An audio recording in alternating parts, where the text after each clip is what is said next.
এই নামাজের মধ্যে অতিরিক্ত কিছু তাসবিহ পাঠ করতে হয়। সুবহানাল্লাহ, আলহামদুলিল্লাহ, লা ইলাহা ইল্লাল্লাহ, আল্লাহু আকবার, এই চারটা তাসবিহ একত্রিত করে সুবহানাল্লাহি ওয়াল হামদুলিল্লাহি ওয়া লা ইলাহা ইল্লাল্লাহু আল্লাহু আকবার, এই তাসবিহগুলো, এই বাক্যগুলো এখানে পাঠ করতে হয়। 4 রাকাত বিশিষ্ট এই নামাজ সালাতুত তাসবিহ 4 রাকাত পড়তে হয় এক নিয়তে।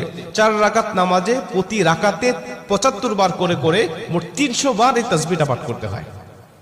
সুবহানাল্লাহি ওয়াল হামদুলিল্লাহি ওয়া লা ইলাহা ইল্লাল্লাহু আল্লাহু আকবার, এই তাসবিহটা, এই দোয়াটা 75 বার করে করে প্রতি 4 রাকাতে মোট 300 বার করে আপনি পাঠ করবেন। কি নিয়মে পাঠ করবেন আমি আপনাকে নিয়মটা শেখাচ্ছি।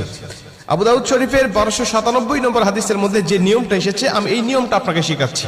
আমাদের সমাজে আর বেশ কিছু মানুষ বেশ কিছু নিয়ম বলে, কিন্তু আমি আপনাকে হাদিস থেকে সরাসরি নিয়মটা জানাচ্ছি। এটা আপনি রেকর্ড করে নেন, খাতা কলম থাকলে লিখে নেন, প্রয়োজনে এটা যত সোশ্যাল মিডিয়াতে যাবে, ফেসবুক, ইউটিউবে যাবে, এটা